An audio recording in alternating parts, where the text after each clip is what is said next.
అందరికీ నమస్తే అండి.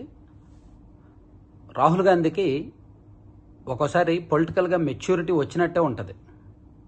అరే ఈయన రాజకీయంగా బాగా ముదిరాడు, పర్వాలేదు, పనికొస్తాడు, కాంగ్రెస్కి భవిష్యత్ ఆశాకిరణం అవుతాడు అని. ఒక్కోసారి ఆయన మాట్లాడిన మాటల్లో అతిశయోక్తుల కారణంగా, రియాలిటీకి వాస్తవానికి కాస్త దూరంగా, చాలా దూరంగా ఉన్న కారణంగా ఈయన ఇంకా ఇమ్మెచ్యూర్డేమో, ఇంకా ఎదగలేదేమో, ఈయన వలన కాంగ్రెస్ నష్టమేనేమో ఈయన అప్పుడప్పుడు అనిపిస్తుంది అనమాట. తాజాగా ఆయన నిన్న ఏమంటాడంటే 100 రోజుల్లో నరేంద్ర మోదీని దించుతారంట. 100 రోజుల్లో దేశంలో బీజేపీ పరిపాలన దిగిపోద్దంట. సో గవర్నమెంట్ని కూల్చేస్తారంట 100 రోజుల్లో. ఎలా సాధ్యం? అసలు ఇండియా కూటమిలో ఐక్యత లేదు, అండ్ ఎన్డీఏ కూటమిలో చీలిక లేదు. ఎన్డీఏ కూటమి బలంగానే ఉంది, 272 స్థానాలు ఉండాలి, వాళ్ళకు 292 కావాల్సిన స్థానాల కంటే 20 ఎక్కువే ఉన్నాయి. పైగా బీజేపీ 240 లోక్సభ సభ్యులు, తెలుగుదేశం పార్టీకి 16 మంది లోక్సభ సభ్యులు, అక్కడికి 256, జనతాదళ్కి 12 మంది లోక్సభ సభ్యులు, అక్కడికి 268, శివసేనకి 7 లోక్సభ సభ్యులు, అక్కడికి 275. దీంతో వీళ్ళు సేఫ్, 100% సేఫ్. వీళ్ళెవరూ కూడా ఎన్డీఏ నుంచి ఇప్పటికిప్పుడు బయటకు రారు. జేడీయూ అసలు బయటకు రాదు, టీడీపీ బయటకు రాదు, ఇప్పటికిప్పుడు శివసేన కూడా రాదు. వీళ్ళు కాకుండా ఎల్జేపీ, ఇది రామ్ విలాస్ పాస్వాన్, ఎల్జేపీకి 5, సో అక్కడికి 280. ఇంకా చిన్న చిన్న మిత్రపక్షాలు అన్నీ కలిపి 292, 293 సీట్లు ఉన్నాయి. సో వీళ్ళని ప్రభుత్వాన్ని కూల్చేయాలంటే 30 మంది ఎంపీలని లాగేయాలి. సో 30 మందిని లాగాలి అంటే ఇప్పుడున్న ఇండిపెండెంట్లనో చిన్న చిన్న పార్టీలనో కాదు, TDP, JDU and LJP, Shiv Sena, ఈ 4 పార్టీలు బీజేపీ నుండి బయటకు వచ్చేయాలి, బీజేపీ నుంచి విడిపోవాలి. అది అసాధ్యం కదా. మరి ఏ విధంగా గవర్నమెంట్ పడిపోద్ది, ఏ విధంగా గవర్నమెంట్ కూలిపోద్ది? అసలు తలా తోకాలేని మాటలు కదా. పైగా ఈ మాటలు చెప్పిన రాహుల్ గాంధీ ప్రతిపక్ష నేతగా ఉన్నారు.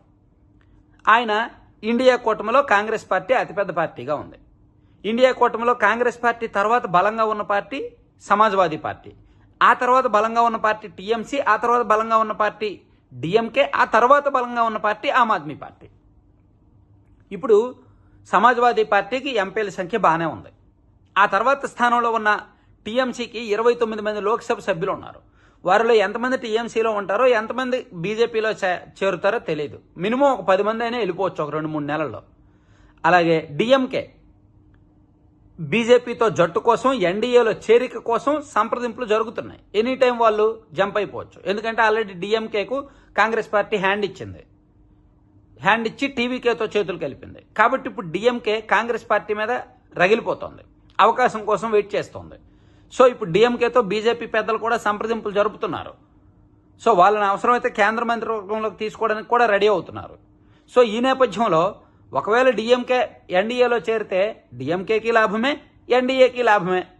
రేపొద్దున్న జూలై నెలలో పార్లమెంట్ వర్షాకాల సమావేశాల్లో ఒకవేళ ఈ డీలిమిటేషన్ను ఉద్దేశించి తీసుకొచ్చిన నియోజకవర్గాల పునర్విభజన బిల్లు పెట్టారనుకోండి, ఈజీగా గట్టెక్కేస్తుంది కదా.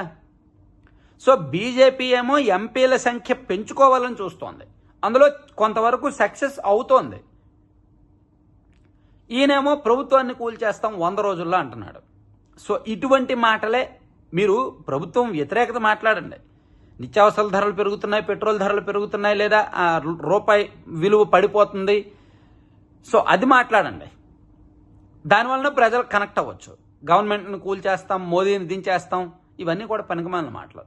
ఇలాంటివి విన్నప్పుడే ఇతను ఇంకా మెచ్యూరిటీ కాదేమో, ఇతను స్టిల్ రాజకీయంగా పిచ్చోడేనేమో, ఇంకా చిన్న పిల్లోడేమో, బాబు పక్కెళ్ళు ఆడుకోమా అంటారు ఇలాగే మాట్లాడితే మాత్రం. సో ప్రస్తుతానికైతే మాత్రం ఇక్కడ దేశంలో బీజేపీని దించేసి ఈ 5 ఏళ్లలో ఎవరికీ లేదు. వీలైతే ఎన్నికలు వచ్చినప్పుడు మేబీ 2014లో కాంగ్రెస్కి 44 సీట్లు వచ్చాయి, ప్రధాన ప్రతిపక్ష హోదా రాలేదు. 2019లో కాంగ్రెస్కు 52 ఎన్నో సీట్లు వచ్చాయి, ప్రధాన ప్రతిపక్ష హోదా రాలేదు, త్రుటిలో కోల్పోయారు. 2024 వచ్చేసరికి 99 సీట్లు వచ్చాయి, కాబట్టి ప్రధాన ప్రతిపక్ష హోదా దక్కింది.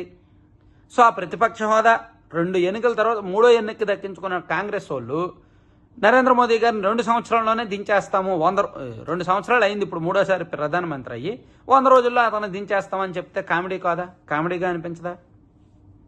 వాళ్ళున్న కూటమే అస్తిత్వ పోరాటంలో ఉంటే, అస్థిరత్వంతో ఉంటే వీళ్ళని దించేస్తాం, బీజేపీని దించేస్తాం, ఎన్డీఏని కూల్చేస్తాం అనడం మాత్రం సిల్లీగానే అనిపిస్తోంది. Thank you.